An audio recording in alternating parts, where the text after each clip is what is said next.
Jaganmohan Reddy second list prepare అయిందా? Jaganmohan Reddy prepare చేసినటువంటి second list ప్రకారంగా ఆ 40 మంది వైఎస్ఆర్సీపీ ఎమ్మెల్యేల టిక్కెట్లు చెరగబోతున్నాయా అంటే అవుననే సమాధానం ఇస్తున్నారు కొంతమంది రాజకీయ విశ్లేషకులు. ఇక ఇదే అంశానికి సంబంధించి మనతో మాట్లాడేందుకు ప్రముఖ రాజకీయ విశ్లేషకులు అంకమరావు గారు మనతో ఉన్నారు. ఆయనతో మాట్లాడదాం. సార్ నమస్తే అండి. నమస్తే కృష్ణ గారు. సార్, వైఎస్ఆర్సీపీ అధ్యక్షులు జగన్మోహన్ రెడ్డి గారి సెకండ్ లిస్ట్ కూడా ప్రిపేర్ చేశారని, ఆ సెకండ్ లిస్ట్ ప్రకారంగా ఆ 40 మంది వైఎస్ఆర్సీపీ ఎమ్మెల్యేల టిక్కెట్లు ఈసారి చెరగబోతున్నాయంటూ కూడా ఒక వార్త సోషల్ మీడియాలో ఊపందుకుంది. ఏంటి సార్, ఈ వార్తలో వాస్తవం ఉందా అంటే ఏం చెప్తారు? చాలామంది ఇదే అనుకుంటున్నారని వస్తూ ఉంది. కాకపోతే ఎమ్మెల్యే స్థానిక శాసనసభ్యులు ఇప్పుడు ఎవరైతే వీరు టిక్కెట్లు నిరాకరిస్తున్నారో పోటీకి, వాళ్ళందరూ ఏమనుకుంటున్నారంటే జగన్మోహన్ రెడ్డి గారిని చించేయబోతున్నారు, మమ్మల్ని మా గురించి ఆలోచన ఏముంది, మేము తప్పించుకున్నాం కదా, మాకు వచ్చిన ఇబ్బంది ఏమి లేదు, మేము చాలా ఆనందంగా ఉన్నాము.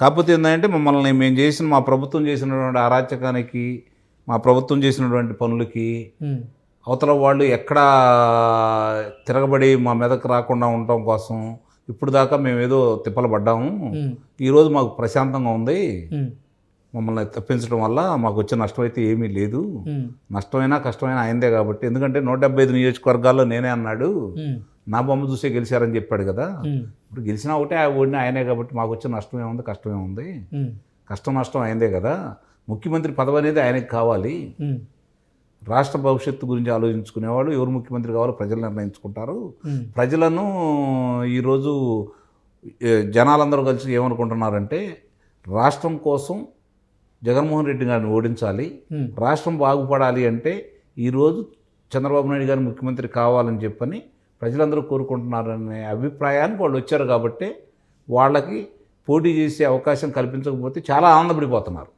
మీరు అనుకుంటున్నారు 30 మంది 40 మంది 70 మంది అనేది, రేపు అది ఎన్ని వందల మంది అవుతుందో కూడా తెలియదు. ఓకే, దానికి సంబంధించినంత వరకు అంటే 100 మంది అంటే అందరూ శాసనసభ్యులు ఉంటారని నేను అనుకోను. పోటీ చేసేవాళ్ళు దూరంగా, పోటీ చేయటం ఇష్టం లేని వాళ్ళు దూరంగా ఇటు ఉంటారు. కొంతమంది మమ్మల్ని ఈ పని చేస్తాడా, చేసిందంతా ఆయన చేసి ప్రజలు వ్యతిరేకిస్తుంది ఆయన కదా, మమ్మల్ని కాదు కదా, మా మీద ఏదో 10% 20% వ్యతిరేకత ఉంది, 180% నుంచి 90% దాకా ఆయన మీద వ్యతిరేకత ఉంది కదా, కాబట్టి ఈయన మళ్ళీ గెలవనీయకూడదని చెప్పిన అభిప్రాయంతో కొంతమంది పనిచేస్తారు. జరిగే పరిణామాలు అంతే. అంతిమంగా నష్టపోయేది ఎవరనేది వాళ్ళకి అర్థం కావట్లేదు. వాళ్ళు ఏమంటున్నారంటే వాళ్ళ ఇప్పుడు కూడా మేకపోతు గాంభీర్యాన్ని ప్రకటిస్తూనే ఉన్నారు. సజ్జల రామకృష్ణారెడ్డి గారు కావచ్చు, లేకపోతే వాడు సహజం, అది వాళ్ళ బాధ్యత కూడా అదే, దాన్ని మనం తప్పట్టాల్సిన అవసరం కూడా ఏమి లేదు. ఎందుకంటే ఏ పార్టీ వాళ్ళైనా సరే మేము ఓడిపోతున్నాం అంటే పోటీ చేయడానికి అభ్యర్థులు ఉండరు కదా, అంటే గెలుస్తామని చెబుతారు. 175కి 170 అన్నారు మొన్న, ఈ మధ్య బేలతనంగా మేము 131 గెలుస్తామని కొంతమంది అంటున్నారు, కొంతమంది మేము ఎట్టయినా 100 స్థానాలైనా మేము అధికారంలో వస్తామని అంటున్నారు. ఇప్పుడు నాకు అర్థం కాని విషయాలు ఏంటంటే వీళ్ళందరూ మాట్లాడుకుంటుంది తెలుగుదేశం పార్టీని వ్యతిరేకించేసి నీకు 151 స్థానాలు ఇచ్చారు, ఈ 151 స్థానాలు ఇచ్చిన తర్వాత ఈ పథకాలన్నీ ప్రజల్లో వెళ్ళిపోయినాయి, మమ్మల్ని నమ్ముతున్నారు అన్న తర్వాత 151 175 కావాలి కదా, అవ్వాలా కాదా? అంటే ఈ పథకాలన్నీ ప్రజల్లోకి వెళ్ళిపోయి వాళ్ళందరూ వీళ్ళకి ఓట్లు వేస్తే అంటే నీ మీద వ్యతిరేకత ఏమి లేనట్టే కదా, మరి ఈరోజు ఎందుకు ఇంత బేలగా ఉన్నారు, మేకపోతు గాంభీర్యాన్ని ఎందుకు ప్రకటిస్తున్నారు? దాన్ని బట్టి అర్థం చేసుకోవాలి. ఇప్పుడు శాసనసభ్యులు ఒకటి గుర్తుపెట్టుకోండి కృష్ణ గారు, ఇక్కడ ఎప్పుడైనా సరే ఏ రాజకీయ పార్టీ అయినా సరే మళ్ళీ అధికారంలోకి వస్తుంది అంటే జనం వాళ్ళు ఎమ్మట నడుస్తారు, నాయకులు కూడా ఆ పార్టీలోకి వెళ్ళి చేరతారు. అవును, ఎప్పుడైతే వాళ్ళు అధికారంలోకి రారు అనే అభిప్రాయం ప్రజలు వస్తారో, ప్రజల అభిప్రాయానికి, ఎందుకంటే స్థానికంగా ఉండే వాళ్ళకి ప్రజల అభిప్రాయం తెలుస్తూ ఉంటాయి, కాబట్టి వాళ్ళు మనకి మనుగడ సాగించాలంటే, రాజకీయ ప్రస్థానం కొనసాగించాలి అంటే మనం ఎట్టి పరిస్థితుల్లో కూడా ఈ పార్టీ నుంచి వేరే పార్టీలోకి వెళ్ళాలి, గెలిచే పార్టీ పలాంది కాబట్టి ఆ పార్టీలోకి వెళ్దాము, లేదా వాళ్ళతో కలిసి ప్రయాణం చేసే వాళ్ళు ఎమ్మటి వెళ్దాము, మనకి మళ్ళీ అధికారంలో భాగస్వాములు అవుతాము అని చెప్పి భావిస్తారు. ఆ భావించిన వాళ్ళు ఇప్పుడు ఏ పార్టీలో ఉన్నారనేది కూడా ప్రశ్నే కదా. ఓకే, తెలుగుదేశం పార్టీలో వాళ్ళు ఈరోజు నాయకులు కావచ్చు, వీళ్ళందరూ ఎవరైనా సరే వైఎస్ఆర్సీపీ పార్టీకి వెళ్తున్నారా, వైఎస్ఆర్సీపీ పార్టీలో ఉన్నవాళ్ళు తెలుగుదేశానికి జనసేనకి వెళ్తున్నారంటే మీకు అర్థమైపోయింది గెలుపు ఎవరిదనేది చాలా స్పష్టంగా అర్థమైపోయింది కదా. దాని గురించి వాళ్ళు అనుకుంటుంది ఏంటంటే చాలామంది అభిప్రాయం చూసుకుంటా ఉంటే మనకి ఎట్టి పరిస్థితుల్లో కూడా మొన్నటిదాకా ఏదో బొటాబొటీగా 30-40 స్థానాలు వస్తాయని ఆశపడేవాళ్ళం. కానీ ఈరోజు మాకు 2 అంకెల స్థానాలు వస్తాయనే నమ్మకం కూడా మాకు లేదు. కాబట్టి మాకు పోటీకి అవకాశం కల్పించకపోతేనే మంచిదనే భావనలో వాళ్ళు ఉన్నారు.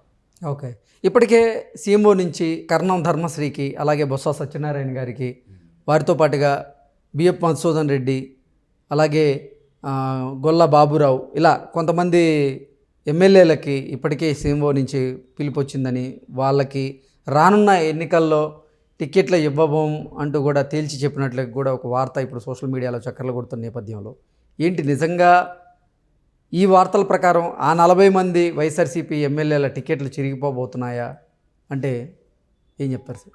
ఇప్పుడు మన రాష్ట్రాన్ని చేతిలో పెట్టారు.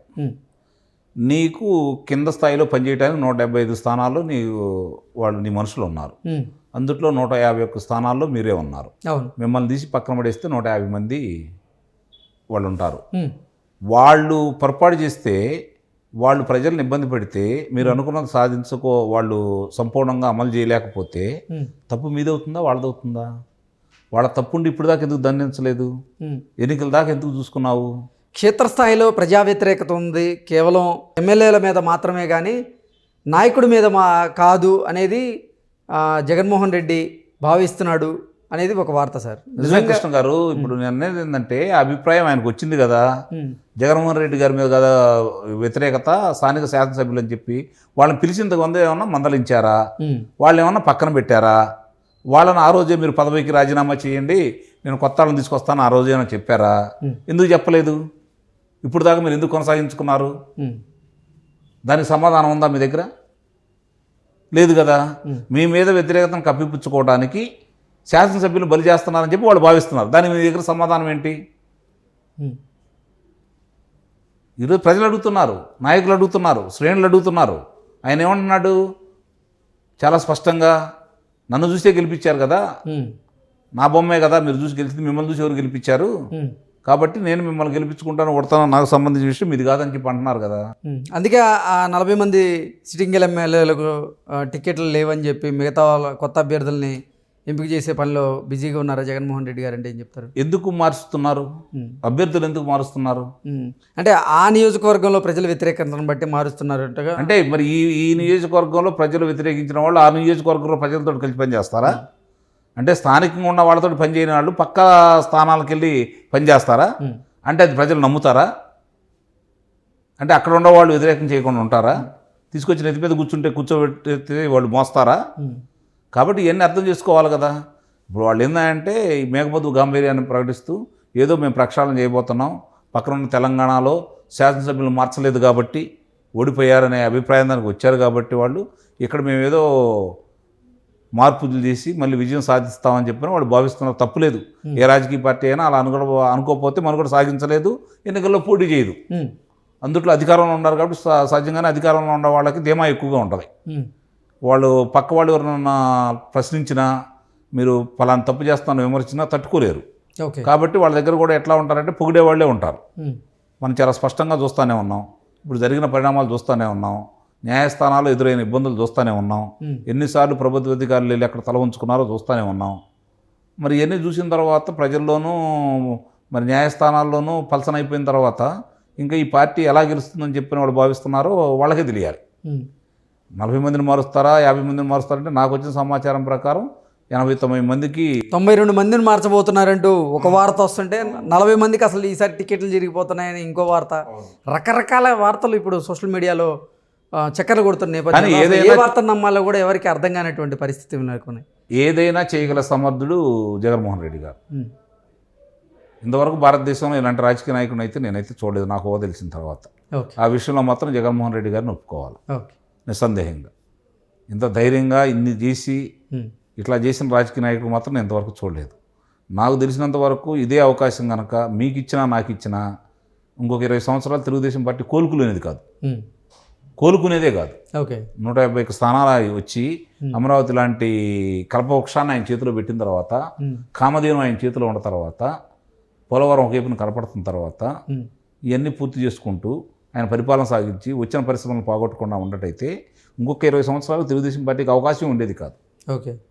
అలా ఇట్లా చేసుకున్నారంటే ఆయన చేసిన పొరపాట్లు, ఆయన చేసినటువంటి ఇబ్బందికరమైన నిర్ణయాలు, పరిపాలన, ఓకే. అందుట్లో ఎలాంటి సందేహం కూడా లేదు. ఓకే.